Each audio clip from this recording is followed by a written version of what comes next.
Attorney Manny Luna. Yay! And of course, isang napakatalino at puno ng advokasya na walang tapang na naninindigan sa prinsipyo, Ma'am Cathy Binay. Yes! Ang ganda, di ba? Actually, yung walang tapang baka makakamisindapat ka. Yung nasabi mo, walang tapang, Cathy Binay. Walang tapang? Ito, ubod ng tapang. Ubod ng tapang. Mali. Sorry, let me stand corrected. Masyado pamba. Hindi, na-starstruck lang talaga tayo. But anyway, moving forward, Attorney Yvette, our guest today is no other than ang ating batikang abogado na nakikita natin sa pakikipagbaka, pakikipaglaban, umulan umaraw, hindi umuurong at naninindigan sa tama para sa bayan.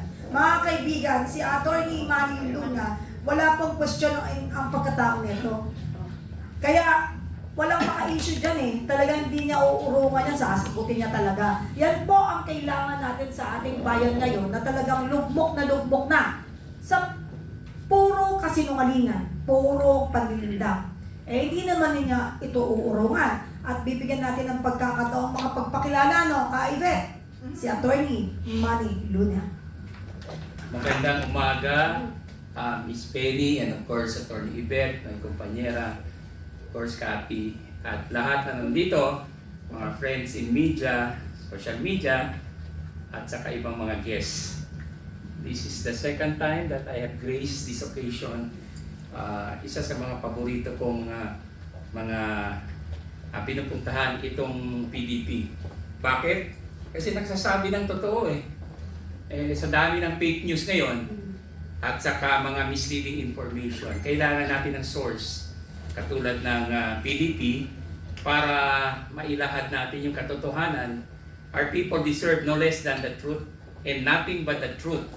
Kaya napapasalamat ako sa ating mga hosts at sa kapihan for inviting us again to share what we know, the little that we know, and para ma-update din tayo sa nangyayari sa ating bansa, lalong-lalo na yung mga ongoing na mga issues, matters of national concern. Maraming salamat. Maraming salamat, Attorney. Bago ipagpatuloy ng ating minamahal na Ka-Yvette Contacto, i-welcome naman natin ang isa pa nating moderator na pinanggigigilan ngayon. Trending, si Ka-Astra Pimentel Naik. Mainit na mainit, ay trending ka ha. Congrats. Paborito ni So, siya po ang ating moderator. O, tingnan mo, ang daming gusto magpakuha sa iyo ngayon. Ka-Astra. Parang kailan lang ang mga pangarap mo ay kay hirap. But anyway, andyan na po si Ka-Astra. Kompleto na po ang rekado sa talaga namang mainit ang atin pong live podcast today. Alam kong gigil na ang ating mga vloggers at mag-uunahan mamaya yan magpa-trending. At sinisigurado ko, trending ulit mamaya yan si Ka-Astra. Bubugbugin ka na naman ang best friend mo sa house. But anyway, Ka-Yvette, ipakilala mo ating susunod na panauhin na magbibigay naman ng pagbati sa atin. Of course, no, I stand corrected. Ang gusto ko kasi sanang sabihin, yung walang takot, no? At matapang na naninindigan na sa kanyang prinsipyo and has never wavered, no? Kahit ano man ang paghamon ng mga ibinabato sa kanya. And if there is one voice at this time, no, sa ating lipunan na nagiging beacon of hope, no, at nagiging source ng lakas, lalong-lalo na po ng mga kababaihan. Walang iba po ito kundi si Ma'am Cathy Binay. Cathy! Ako, magandang umaga po. Alam nyo, kahit wala akong ligo, pero naligo na tayo. Pupunta tayo. Alam, importante po yan. Marami man nagbabash sa atin. Tatandaan nyo yung mga nagbabash sa atin, mga bayad yan. At nakikinabang sa kaban ng bayan. Yun lang masasabi ko. Diba? Ang sakit nun. Pero mas marami naman hindi nagbabash sa'yo. Hello. Ay, oo naman. At saka takot na sila pag binabash ako. Kasi talagang pinupuntahan ko sila. Diba? Yan ang totoong Gabriela, hindi yung Gabriela nagtatago lang sa pangalan. Ganda talaga, hindi ka aatrasan. No? So, we are, sinasaluduhan ka namin for that, Cathy, Ma'am Cathy. Thank And you. now, syempre, ipagpaubaya natin ang umagang to at sa mainit nating talakayan, ipagpapaubaya natin ang usapin na atin pong ilalatag ngayong araw sa inyong lahat, sa lahat ng mga nanonood sa ating live podcast. Ibigay na natin ang mikropono sa ating pong moderator at si Astra ba nakabati na po ba? Hindi pa. Hindi pa. Naku, dami nagaan na tayo. Iba na talaga ang trending. Okay, Astra? I'll give you the floor. Magandang, ay ano ba to? Ayan, hello, good morning. Magandang psychological scientific morning sa inyong lahat. Oo, pero binabati natin ang lahat ng ating mga kababayan sa buong Pilipinas at sa buong mundo na sumusubaybay sa ating kampihan sa PDP Laban. So, excited tayo kasi ang gagaling ng ating mga guests ngayong umaga na pinangungunahan ng isang batikang abogado, di ba? Na involved din ito sa sa Anti-Corruption Commission, si Attorney Manny Luna, and of course ang pinaka magandang silk skin. Di ba? Si Miss Cathy Binag. Di ba? Silk skin ngayon, no? Tingnan nyo, walang makeup, pero ang ganda-ganda. At dahil sa kanyang kagandahan, pinag-iinitan siya at sinasali sa mga kinakasuhan at gustong patahimikin ng administrasyon. Kaya nagagalak tayo na nandito si Cathy ngayon at it's going to be a very happy, interesting, and exciting morning dito sa PDP Laban. Alam mo, ka, Astra, no? Ngayon ka lang makakasuhan na proud ka. Kasi, as in, Tama. bakit ka proud? Kasi kinakasuhan ka kasi nilalabanan mo mga korap sa Pilipinas, saka magnanakaw. So it's a badge of Oo, honor. sabi ko nga, pag nabigyan akong warrant, gaganon ako. At saka nag-aantay, Astra, Siguro, Yes. nag-aantay, pag dinamanda to, blockbuster yung husgado. Inaantay yan ng judge para makita yung person. para makita kung totoong maganda, Ganda pa talaga yan. Talaga bang silk, silk skin. Tawag dyan eh. Glass skin. Glass skin. Ikaw naman silk. Kaya Gusto ko silk kasi di ba nararamdaman mo yung skill? Oo, di Di ba? ba nakakatusok yung silk? Hindi, Sa atin, tanongin na natin yung silk skin. Ay, ayaw ko ng glass skin. Gusto ko silk skin. Doktora, ituloy mo yung pagpapahayag. Doktora. Doktora! Siyempre, gusto kong tanongin si Miss Cathy, no? Kasi sa sobrang init ng mga usapin ngayon, alam natin na she's very close also to Senator Marcoleta. And isa sa mga iniintriga kay Senator Marcoleta, pagka na aaresto at nakukulong, maraming lumalabas na sakit. Oo, kasi yung mga datihang nakulong, ako personal reaction being very close to Senator Marcoleta. Ano ba ang tunay na kalagayan ng kanyang kalusugan ngayon? Alam naman natin na hindi naman matanda, may kaedaran.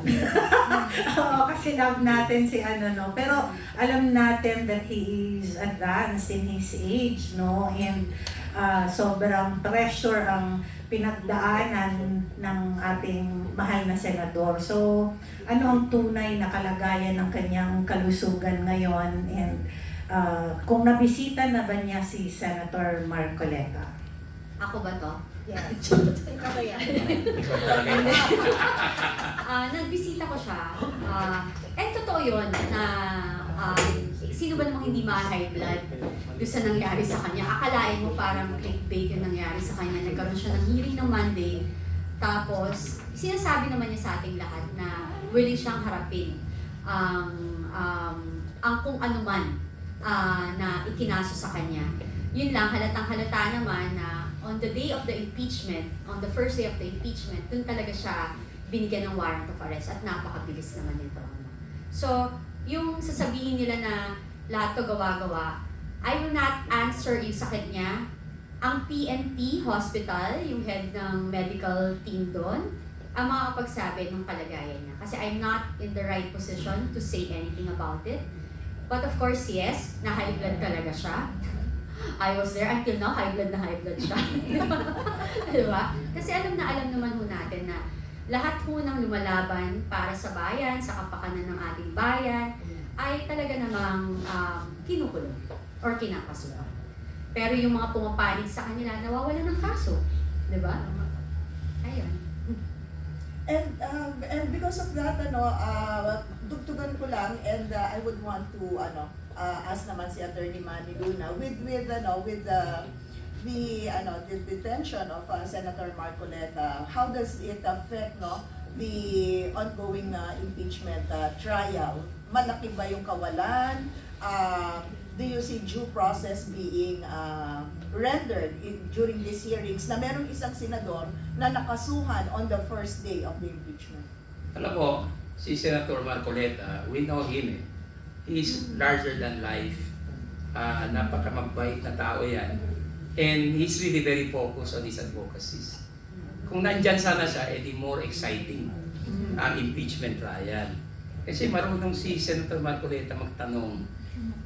Marunong siyang pumili ng tamang tanong. It's not just asking questions, asking the right questions.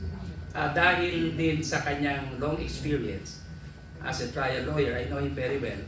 He's a good friend.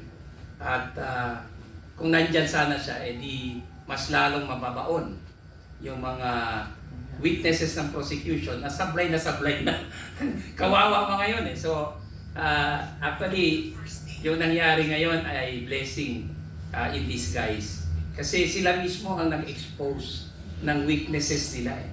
Hindi pa nga naka-present ng evidence ang depensa, sila mismo ang nagpalubog ng kanilang kaso, itong prosecution ito. You can just imagine kung nandyan ang ating butihing senador, Rodante Marcoleta, mas matindi yan.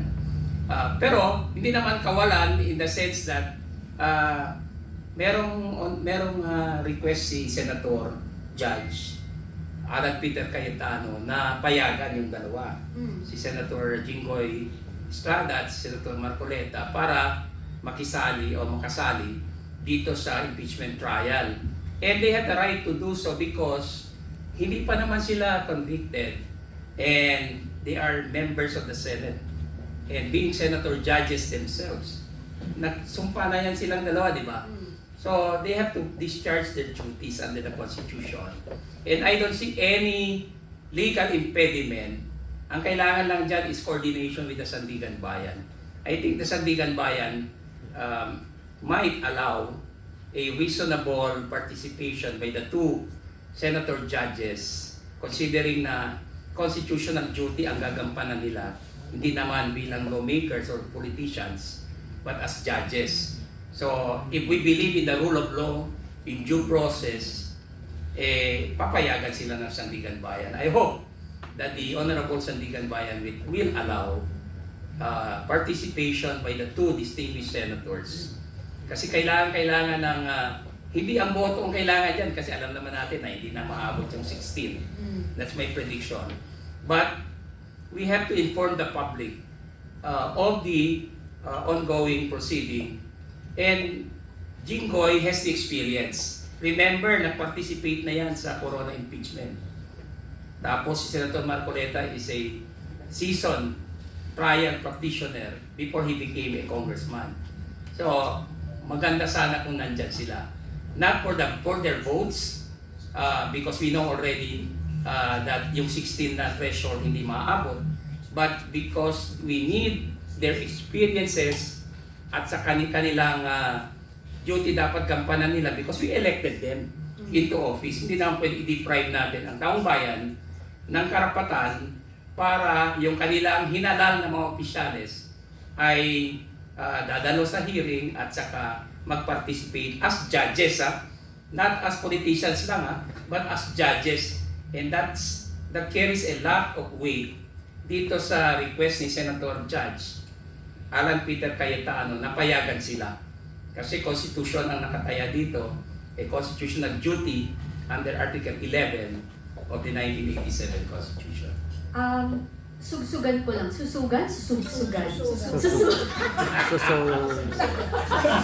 Sorry, ano talaga susugan? Susugan ko lang yung sinabi niya. Territory Luna, no? Ito yung hamon ko po dyan sa Senado, no? Kung talaga ang sinasabi niyo, ang pagpapakulong kina Senator Jinggoy at saka Senator Marcoleta ay hindi tungkol sa impeachment na proceeding na nangyayari ngayon. Ang hamon ko po sa inyo, payagan niyo silang makadalo. Kasi kung talagang hindi yan ang issue kung ba't sila nakakulong ngayon, una sa lahat, hindi pa sila proven guilty. So hayaan niyo silang gampanan yung trabaho nila bilang mga senador. Again, ang hamon ko sa inyo lahat dyan sa Senado ng mga kapwa senador na kung talagang ang issue na to is about lang sa kaso nila at hindi dito sa impeachment proceeding na to, kung hindi kayo takot, lalo na sa Malacanang, hayaan yung makidalo o makadalo ang dalawang senator na pinakulong nila. Yun ang hamon. Ganda ng hamon na yan. Sana tanggapin nyo. Kasi diyan mo mapapatunayan yung talagang kung maganda o pangit ang agenda ng labanan na to. At saka isa pa, huwag natin bayaan. Tama si Ma'am Cathy, no? Ma'am Cathy. Kasi, pagka pinabayaan natin yan, mahalin tulad yan sa kaso ni Corona. Damage is already done and siya'y namayapa na bago lumabas yung resulta na not guilty. Huwag natin hayaang mangyari muli yun. Kasi, walang magiging alipin kung walang magpapalipin. So, kailangan pakinggan ninyo yung panawagan ni Ma'am Cathy kung talagang maganda po ang hikain ninyo sa bayan natin. Di ba nandun yun di ba, attorney? Na yung Artikulo 3. Magpapractice ang tagal. Section 14. Ano po yun? Mga abogado natin dito. Kasi hindi ako abogado Ang sabi, ito, garantisado, presumption of innocence. At hanggang hindi napuprove na guilty sila. Yun. So again, yun. Kung talagang hindi kayo naduduwag, lalo na dyan sa Senado, na mga senators, hayaan yung gampanan ng kapwa yung senador yung trabaho nila habang hinaharap din nila yung kaso nila. Magkaiba nga yun, di ba sabi nyo? So let them do their job. And kami bilang mamamayang Pilipino, nananawagan kami na hayaan nyo silang gampanan yung trabaho nila. Huwag nyo silang ikulong kung talagang wala kayong intensyong mabawasan ang sinasabi ninyong kakampi ni VP Sara. Kasi sinasabi nyo na di ba?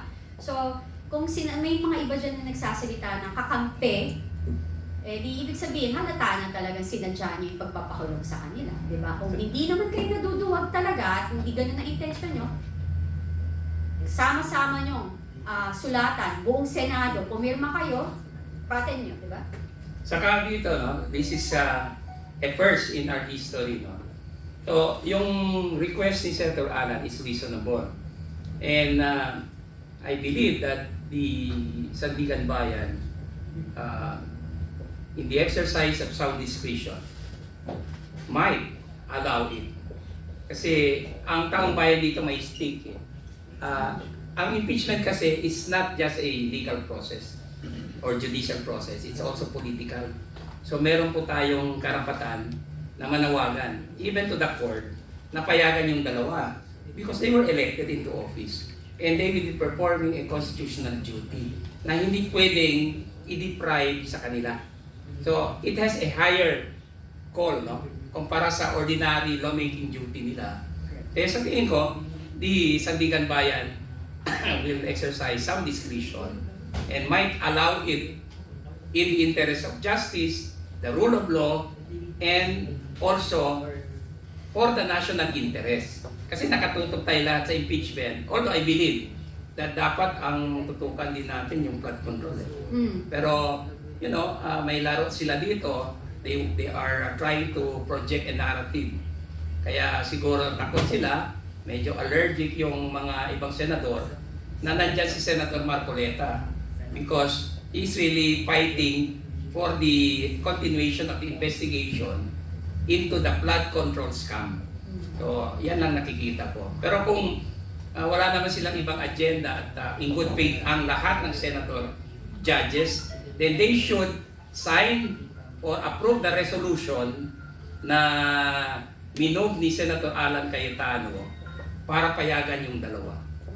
Mas maganda yan para sa bansa natin.